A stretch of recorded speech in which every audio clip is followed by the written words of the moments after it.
La pasión de Jesús, narrada por un fisiólogo. Sería reductivo limitar la pasión de Jesús solo a su muerte en la cruz. La experiencia que vive Jesús no se puede reducir solo a eso. En este día, estamos invitados a contemplar todo el sufrimiento, el odio y la violencia que padece, simplemente por el solo hecho de ser condenado, por ser un reo. Es despreciado por los líderes religiosos y por el poder político. Es maltratado y torturado por las fuerzas de seguridad. Es sentenciado injustamente por tribunales corruptos. Es abandonado por sus amigos, experimentando una profunda soledad. Es llevado de aquí para allá, sin poder decidir su propia suerte. Artículo autoría de Santiago Santidrián, catedrático de Fisiología de la Facultad de Medicina de la Universidad de Navarra. La oración en el huerto. En este momento se produjo una intensa descarga nerviosa vegetativa, llamada reacción de alarma o estrés. Jesús se retira a orar al huerto de los Olivos y se prepara para la pasión. En la mañana del Jueves Santo, Jesús realizó un largo desplazamiento a pie hasta Jerusalén. Era el mes de Nisán, que coincide con los meses de marzo o abril de nuestro calendario. En la noche de ese día celebró su última cena, la cena pascual, con los 12 discípulos. La última cena. La cena pascual. La cena pascual de los judíos es una comida muy completa, consistía en verduras amargas, cordero asado y pan ácimo, segaramente acompañado de un poco de vino y, desde luego, agua. Excelente aporte de azúcares, aminoácidos, grasas, fibra, minerales y vitaminas, muy adecuada para cubrir las demandas de nutrientes que su organismo iba a necesitar en las siguientes 12 horas de agonía y dolor. Es muy posible que la absorción de glucosa, grasas, aminoácidos y otros nutrientes estuviera seriamente comprometida por la fuerte descarga nerviosa de estrés que soportaría poco después, provocando vasoconstricción sobre los vasos del tracto gastrointestinal, de manera que la digestión y la absorción de nutrientes no pudiera realizarse con normalidad. El alimento en el estómago pudo haber causado una cierta sensación grata de llenado gástrico. Pero no es menos cierto que también, como consecuencia de las múltiples acciones extremadamente dolorosas y violentas que experimentaría después, se produjeran mareos y náuseas causados por la pérdida abundante de sangre, sensación de desorientación por empujones, golpes en la cabeza, permanecer de pie durante mucho tiempo y vómitos que pudieran haber impregnado la ropa, con el olor consiguiente, aumentando más la penuria y postración del Hijo de Dios. En la cena pascual, Jesús instituye el sacramento de la Eucaristía, momento de gran tensión emocional para Jesús. Judas consuma su traición. Y Jesús conoce, y anuncia, la cercana triple negación de Pedro y la huida, por miedo, de los demás discípulos. Las palabras de Jesús son fuertes y vehementes: ardientemente he deseado celebrar esta Pascua, Lucas 22, 14. El estado psíquico de Jesús es de gran emoción, angustia, tristeza y, al mismo tiempo, gozo de quien sabe que está a punto de consumar la redención. En el huerto de los Olivos. Acabada la cena, partió con sus discípulos al Getsemaní, el huerto de los Olivos. Dice el Evangelio, que estando allí, Jesús entró en agonía. Lucas 22, 44 es la única ocasión en los Evangelios en que aparece la palabra agonía, palabra griega que significa estar dispuesto para el combate, para la lucha. Jesús agoniza en el sentido de estar dispuesto o preparado para sufrir todo el cúmulo de tormentos físicos, psicológicos y morales que él sabe perfectamente que están a punto de venir, y que culminarán con la muerte en la cruz. Podemos imaginar la profunda angustia y abatimiento de Jesús, soledad, tristeza, desconsuelo, gran aflicción. Su naturaleza humana rechaza la pasión. Si es posible aparta de mí este cáliz, Lucas 22,39, pero acepta la voluntad del Padre. Un ángel le conforta. En este momento se produjo una intensa descarga nerviosa vegetativa, llamada reacción de alarma o estrés, que cursa con una fuerte constricción de los vasos sanguíneos cutáneos, provocando debilidad y ablandamiento de la piel y vasos abdominales, reconduciendo el flujo sanguíneo a los órganos vitales, corazón y cerebro. Esta descarga nerviosa también produce una gran dilatación de los vasos sanguíneos que rodean las glándulas sudoríparas. Comienza entonces una intensa sudoración que empaparía la ropa de Jesús y al evaporarse causaría una terrible y constante sensación de frío, intensificada por la noche. El efecto vasodilatador debió de ser incrementado por la liberación glandular a sangre del enzima formador de bradiquinina. Es una enzima que, al actuar sobre una globulina plasmática, da lugar a la formación de bradiquinina, provocando una fuerte acción vasodilatadora adicional. La liberación de bradiquinina equivale a una mayor sudoración y por tanto a un mayor enfriamiento al evaporarse el sudor. Es posible que la ropa permaneciera mojada de sudor durante toda la pasión, lo que podría haber causado una sensación de frío constante. El sudor de sangre. El grandísimo volumen de sangre que tendrían que soportar los capilares que rodeaban las glándulas sudoríparas debido a la gran vasodilatación, sumado al flujo proveniente de grandes áreas abdominales y superficiales, con el efecto adicional de la bradiquinina, supuso un aumento de presión sanguínea que los pequeños vasos no pudieron soportar, provocando su ruptura. La sangre de las pequeñas pero numerosas hemorragias locales podría haber salido por capilaridad a través de los propios conductos sudoríparos, especialmente en la cara, frente, palma de las manos y pies, quizá también en la cabeza y cuello, lugares en los que existe una abundante población de glándulas sudoríparas. Se habría vertido hacia el exterior una mezcla de sudor y sangre. San Lucas, médico, escribe en su Evangelio que Jesús sudó sangre, Lucas 22:44, y que la sangre empapó la tierra del suelo del huerto. Describe una hematidrosis, situación extremadamente rara que se ha descrito en personas sometidas a una fortísima situación de estrés en las horas previas a una ejecución cierta, irrevocable y extremadamente cruel.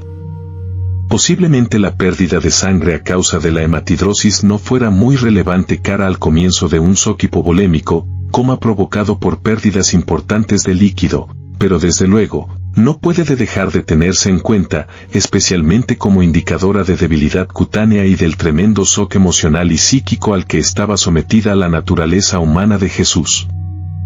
Puesto que San Lucas escribe sobre sangre que empapa el suelo, parece que se confirma el diagnóstico de hematidrosis, más que el de cromohidrosis, agua o sudor coloreado, que consiste en una sudoración amarillo-verdosa o marrón, compuesta por sudor y restos de glóbulos rojos y hemoglobina oxidada que colorea el sudor. En el huerto de los olivos se produjo, pues, la primera hemorragia de la pasión de Jesús, sin que ningún agente externo mecánico o traumático actuara sobre su cuerpo. Los mecanismos fisiológicos que acompañan la situación de angustia provocan una dramática elevación de las concentraciones en sangre de adrenalina, noradrenalina, sustancias químicas que dan lugar a una agotadora y extrema taquicardia. También aumentan en sangre el cortisol y glucagón, con aumento de azúcar en sangre y una bajada de insulina. Otros efectos de la fuerte situación de estrés son midriasis, contracción pupilar, aceleración del ritmo respiratorio e hipercortisolemia, que contribuye a la hiperglucemia. La pérdida de agua por sudoración abundante y por la hematidrosis, así como la alta concentración de azúcar en sangre, debieron provocar una sed ardiente y la aparición de heridas en la mucosa bucal y lingual. Jesús padecería escalofríos y temblores por el frío de la noche y de la ropa empapada por un intenso volumen de sudor enfriado, sumado a la debilidad por el insomnio. No se puede descartar, por otra parte, el comienzo de alteraciones en la coagulación y sistema inmune de Jesús, como un aumento de la agregación plaquetaria y activación de mastocitos tisulares y basófilos circulantes.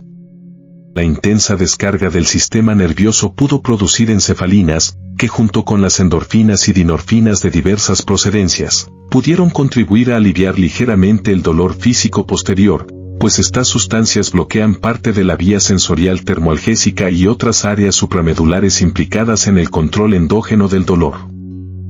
Por la misma descarga nerviosa se pudo haber producido un erizado de los cabellos de la cabeza a causa de la fuerte contracción de los músculos piloerectores, cuya función se relaciona con procesos termorreguladores conservadores de calor corporal, en la medida que favorecen que se atrapen capas de aire caliente próximas a la piel. Pudo ser también muy posible que la fuerte constricción de los vasos de los folículos pilosos originara isquemia, falta de oxígeno y pérdida de cabello. Se han descrito casos de pérdida muy grande de pelo como consecuencia de un trance angustioso de gran terror y espanto. La traición de Judas. Podemos imaginar el terror de los discípulos al ver el aspecto externo de Jesús que se desprende indudablemente de la hematidrosis, el rostro pálido, lívido, quizás con el cabello erizado, sudoroso, con manchas de sangre visibles en la frente y en la cara, en la negrura de una noche llena de presagios terroríficos y que comienza a iluminarse con luces irregulares procedentes de antorchas de gente que llega. No extraña el espanto de aquellos pobres hombres, medio dormidos, que salen corriendo. Judas, su amigo, le entrega con un beso. Más dolor y aflicción por la traición de uno de sus elegidos, a quien en el momento de la entrega llama amigo. Flagelación. Prácticas de flagelación. La flagelación era un preliminar legal para toda ejecución romana, y solo las mujeres, los senadores romanos y los soldados, con excepción de casos de deserción, estaban exentos. El instrumento usual era un azote corto, flagrum o flagellum, con varias tiras de cuero sencillas o entrelazadas, de diferente longitud, en las cuales se ataban pequeñas bolas de hierro o trocitos de huesos de ovejas a varios intervalos. Ocasionalmente se utilizaban barrotes. Para la flagelación, el hombre era desnudado, y sus manos eran atadas a un poste. Las espaldas, las nalgas y las piernas eran azotadas, bien sea por dos soldados o por uno que alternaba la posición. La severidad de la flagelación dependía de la disposición de los verdugos y su objetivo era debilitar a la víctima a un estado próximo al colapso o la muerte. Después de la flagelación, los soldados solían burlarse de sus víctimas. Aspectos médicos de la flagelación. Cuando los soldados azotaban repetidamente y con todas sus fuerzas las espaldas de su víctima, las bolas de hierro causaban profundas contusiones, y las tiras de cuero y huesos desgarraban la piel y el tejido subcutáneo. Al continuar los azotes, las laceraciones cortaban hasta los músculos, produciendo tiras sangrientas de carne desgarrada. El dolor y la pérdida de sangre usualmente creaban las condiciones para un shock circulatorio. La cantidad de sangre perdida podía muy bien determinar cuánto tiempo sobreviviría la víctima en la cruz. La coronación de espinas. Cuando Pilato le presentó al pueblo, mucha gente debió asustarse ante el terrible aspecto de Jesús. Le ciñeron una corona de espinas entretejidas. Los soldados romanos se burlan de él, como se burlaron los judíos en los juicios de la noche anterior. Aún por la mañana, le echan encima un manto de color púrpura, posiblemente viejo, sucio y maloliente que podría haber estado toda la noche encima de alguna caballería. Probablemente la corona le cubría toda la cabeza, a modo de casquete. La sábana santa da muestra de la existencia de las muchas lesiones y traumas del cuerpo de Jesús. Las bacterias que aprovecharon la debilidad de Jesús durante la flagelación para infectar las heridas, empiezan a segregar toxinas que contribuyen a agravar el proceso de coagulación. Puede que la capacidad hepática de sintetizar y liberar factores de la coagulación pudiera estar tan agotada por aporte de oxígeno insuficiente al hígado, que la capacidad de mantener el equilibrio de coagulación en la sangre de Jesús podría haber estado muy comprometida. Exe homo. Pilato lo presenta al pueblo con un aspecto espantosamente deplorable. Ahí tenéis a vuestro rey. Juan 19:14. Jesucristo flagelado, con la corona de espinas en la cabeza, cubierto con un mugriento y maloliente manto de burla, somnoliento, con gran debilidad, el pelo revuelto y desgreñado y con costras de sangre coagulada, encogido, doblado por la fuerte descarga nerviosa y el intenso dolor, con contusiones y hematomas en la cara por el trato brutal, y quizás temblando y tiritando por el dolor intenso. el frío y la fiebre que se produce cuando se pierde mucha sangre. Con una sed aún más intensa, saliva pastosa y espesa, la lengua seca y los labios agrietados de la propia sequedad, le hacen llevar un trozo de palo en la mano a modo de cetro, y se le presenta como un rey. Varón de dolores, no hay en el parecer ni hermosura, con el rostro que espanta, la debilidad es ya muy grande, progresa el shock por falta de sangre, posiblemente complicado con inicio de shock infeccioso. Posible comienzo de insuficiencia cardíaca, por menor retorno venoso y arritmias provocadas por el alto potasio en sangre complicadas por fuertes taquicardias a causa de la reacción de estrés, por descarga nerviosa. Progresa el posible derrame pulmonar y pericárdico que comenzó en la flagelación, lo que dificulta la respiración, aún más complicada por la referida postura de flexión del tronco y la pleuritis. Jesús sufre una sed fortísima por la gran deshidratación, que activa fuertemente el sistema renal y los centros cerebrales reguladores de la ingesta de agua y de la sensación de sed. Se produce una retención renal en la medida que los riñones funcionaran competentemente de sal y agua y aumenta de la secreción de potasio gracias a una hormona, la aldosterona, en un intento para paliar algo la altísima concentración de potasio, por citólisis muscular y de glóbulos rojos masiva. Cualquiera que sea el estado final de alteración de la concentración de potasio, es razonable que contribuyera a complicar la excitabilidad nerviosa, neuromuscular y cardíaca. Ya se ha mencionado un posible comienzo de insuficiencia renal, en el que pudieran estar actuando, al menos, 3 mecanismos. A. Las células musculares, al ser rotas por las contusiones fortísimas de la flagelación, vierten una proteína a sangre, la mioglobina, que obstruye el sistema de filtración del riñón. B. Las fuertes lesiones de la flagelación en la región lumbar que pudieron contusionar directamente los riñones. C. La intensa vasoconstricción arterioular aferente y eferente causada por la angiotensina 2. Otra hormona hepática segregada junto a la aldosterona, deja casi sin sangre al riñón. Y en todo momento, Jesús permanece callado, perdonando, aceptando el sufrimiento, quizá preparándose ya para el duro camino que le espera hasta el Calvario.